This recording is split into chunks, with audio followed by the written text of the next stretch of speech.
Guys, welcome back to Precision Rifle Network. I'm Joel. Today we are testing the Garmin Chronograph. We're going to see what all that thing will pick up. We're going bows, we're going suppressed pistols, we're going regular rifles with muzzle brakes, and a special item. Stick around.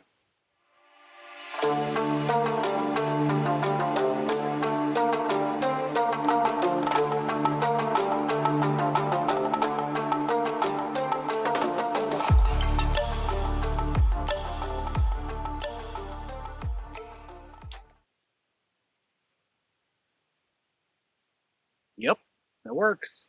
273.2 feet per second. Do the BB gun next because I think it's going to be roughly the same speed or feet per second, probably a little slower.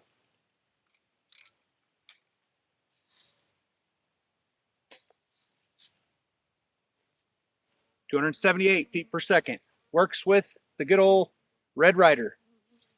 Subsonic suppressed 22 long rifle.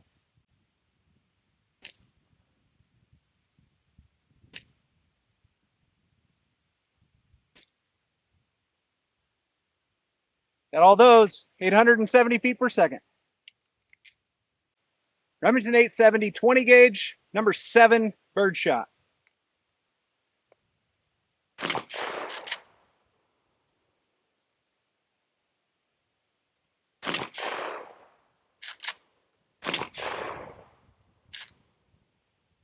It dropped the first shot, it picked up the second two, 1,220 feet per second. SIG P320 9 mil.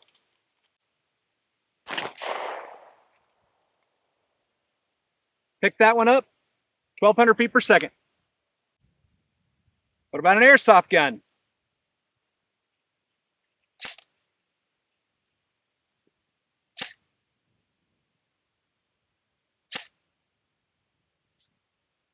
Got all three of those, 240 feet per second.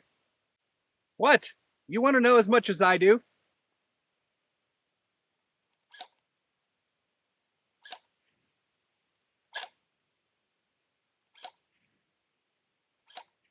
Oh, I got that one. 106 feet per second.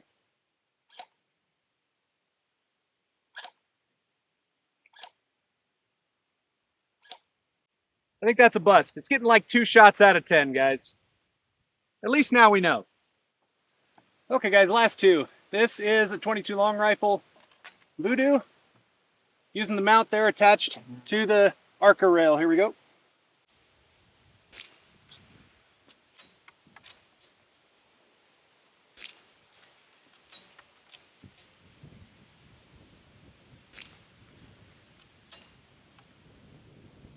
Picked all those up, but we knew it would, right? I'm gonna switch this over. Okay, guys, this is a 6 GT. We do have a big old muzzle brake up on the front, which has given some chronographs that shall remain unnamed troubles in the past. So we'll see what happens with this one.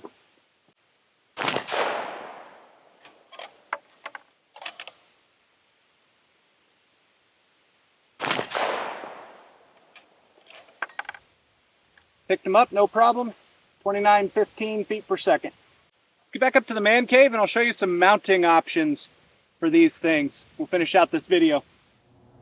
Okay, guys, I just wanted to go over some mounting options for the Garmin Xero C1 Pro. Obviously, out at the range, we went ahead and shot everything that I could think of to shoot over it, with one exception, and that is big Magnum, huge rifles, which I only have one of those, and here in my back little acre lot is not the place to be shooting that. So that test will have to come later. I have no doubt that it's going to work just fine. But man, we tested everything else. You saw it. Hopefully you give a thumbs up just for the effort that it took to get all that crap out there. Seriously. So I'm pretty impressed with it. It obviously picks up everything with the exception of that little gel shooter, which it actually picked up a few of the shots, but it's like 20% of the time. So it's not going to be good for a Nerf gel shooter or for Nerf guns in general. But basically anything faster than 100 feet per second, it seems like the thing is going to pick up. But I wanted to go over some mounting options with you. So this is how you get it in the box, right? You get the chronograph, you get the little tripod stand thing made out of plastic. They both are. And no problem. It'll work. It'll be great. You could use a different tripod, slightly taller, made out of metal if you wanted to just upgrade and use that, or put a little ball head on the top of here in order to position and move it. But I really haven't found a need. Just mounting it level, even upside down from my first video, that all worked fine. But there's various other options that we can do with these. So let me show you the first one. I have this little Leofoto. This is a DC-12 Leofoto Arca mount, and it's just got 1/4 threading on there. And so I just put this guy right onto there, and then I take just a standard, I think I do anyway, yeah.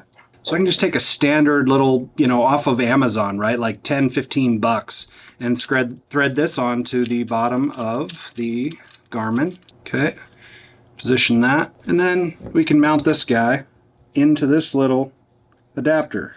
Why would I want to do that if I could just screw it into the tripod by itself? Well, because you might want to then take this guy off, as you saw in my video today, and stand it up on a bigger tripod, a little bit taller, for using over bows or standing with pistols or something like that. So you can just use a little adapter like that, simple, quick, nothing special about it. And then you could attach it to any type of a tripod that has Arca. I'm going to set that one aside. I'm going to take this back off, because you can imagine what, all types of things you could do with that guy. So I'm just going to take that back off of there. We could also use something like what I did in the first video, right, is a guy like this, which is just simply, sorry for all the banging on the table, but it's just an Arca adapter. It's got flat bottom, obviously a knob here for tightening it, and 1/4 threading on there. I could take this and put it on the bottom. And again, why would I want to do that? Well, so that I could mount it directly to the bottom of a rail on a rifle, like I did in that first video. Now, it would obviously be upside down if you're hooking it to the bottom rail, but maybe you've got an Arca plate mounted on the side of your rifle. You could mount it, you could mount it sideways. Sorry, let me get that tightened. But anyway, you guys get the idea. That's another option, something that could be done, and it works. It works pretty well. But let me show you kind of more how it was designed to be used. And unfortunately, I don't have the Area 419 adapter rail yet. I probably will get it just because I like nice things and I'm a sucker for their work anyway. But what I did when I couldn't get the Area 419 rail immediately, and I was going to have to wait quite a while for it, I went on Amazon. Actually, I had this rail right here, which is a Leofoto nodal slide rail. It's a photography item, videography item. If you're not familiar with them, these are pretty common, and I already had this. And I was like just fishing through all my camera adapters and mounts, and I was like, holy crap, that's gonna work perfect. So you got Arca on one side, right? And then you can just attach your Garmin over here on the other, and you can slide it, tighten it down wherever you want it, and just run it like that. You can just attach it to your rail, slide it on, it's mounted off to the side like it's supposed to be, all those kinds of things. The one downside to these types of rails, I guess, versus the Area 419 is that the Area 419 has machined so that there's no way for the Garmin to rotate inadvertently.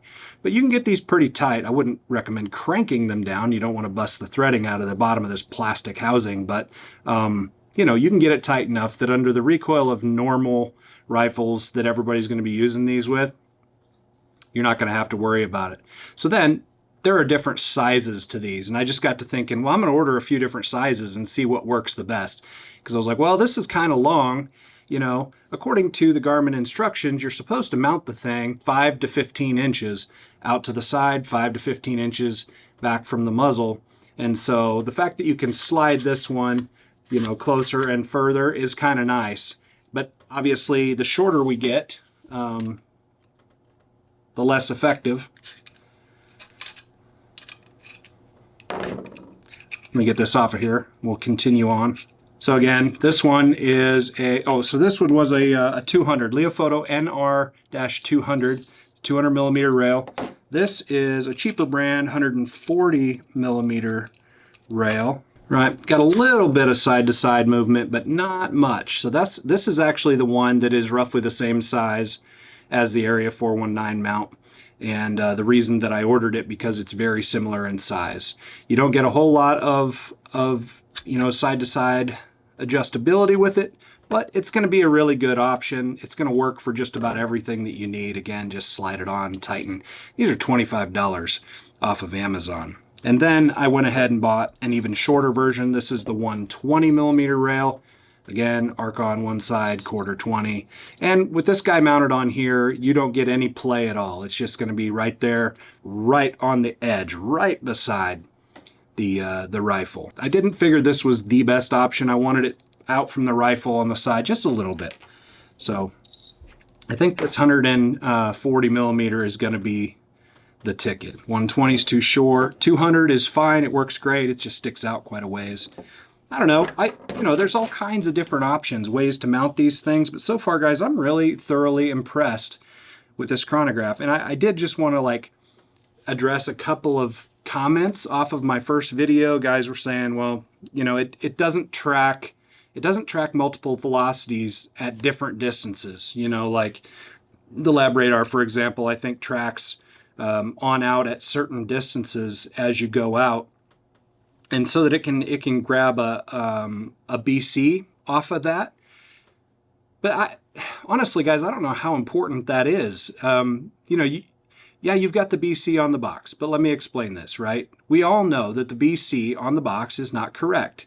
It's not correct unless you test it in the field and it turns out to be correct.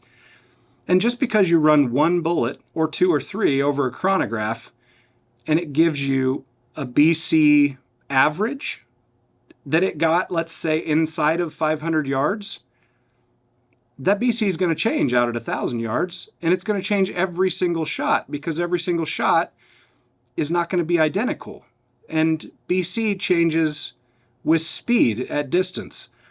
So regardless of what a chronograph does as far as giving you an estimated BC number, you're still going to have to, at least I would think, you're still going to have to true that at distance at least 1,000 yards, hopefully, if not more. In the transonic zone is where it should be trued up, but a lot of us don't have that kind of range, and so let's just say 1,000 yards. You'll be adjusting your BC number out at 1,000 yards to true up your group. And so the argument that, the Garmin chronograph doesn't track BC. Well, okay, it may not, but it's also kind of a pointless feature, in my opinion.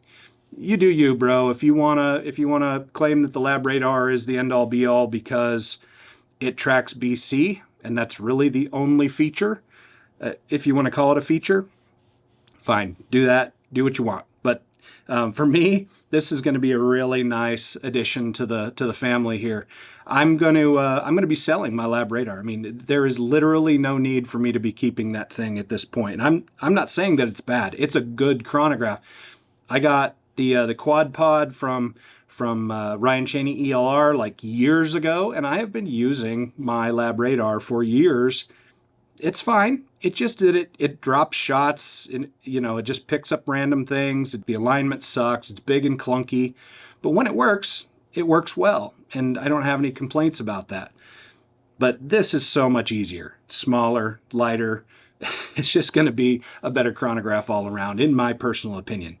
I am going to be testing this against a magneto speed and also against the speed tracker, or bullet seeker, speed tracker, whatever it is. I've been using that one now for about a year, and I've had good results on that one, except that it has ghost shots every once in a while. By ghost shots, I mean I'll just have the chronograph sitting on the table turned on, and it'll just randomly start picking stuff up and talking to me. 850 feet per second. And I'm like, nobody's shooting. Nothing. There's nothing. Ghosts. Ghost shots. So I'm not sure what's up with that, but that's what I've experienced. Some people haven't. And I haven't tested the newest version of the speed tracker. But I don't think I'm going to sell that one just yet, because the app on that one, I think, provides maybe a little bit more than this guy does. I don't know that there's really a difference why you would choose one over the other necessarily, except that the Garmin is so small, lightweight, easy to attach, no issues whatsoever. out on the range today, it dropped the first shotgun round that I put over it, but I kind of checked my alignment, and I think I was off to the side of that chronograph and too far away from it on that very first shot.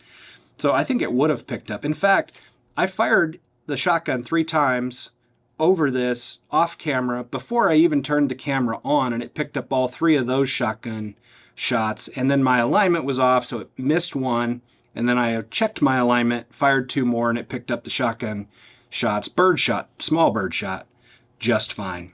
And it picked up airsoft gun, it picked up the bow, suppressed 22 pistol, regular pistol, all the things, full-size rifles. So this guy's pretty legit. I'm pretty pleased with it. And guys, leave me your questions, comments, whatever you want. Please make sure you hit the thumbs up button at the minimum. If you have time to leave a comment, that would be appreciated. And really appreciated right now is to hit that subscribe button if you haven't already. We're on that push to 100,000 subscribers. Really would like to have your support in that way. Thanks for watching today, guys. Stay tuned for another great video from Precision Rifle Network.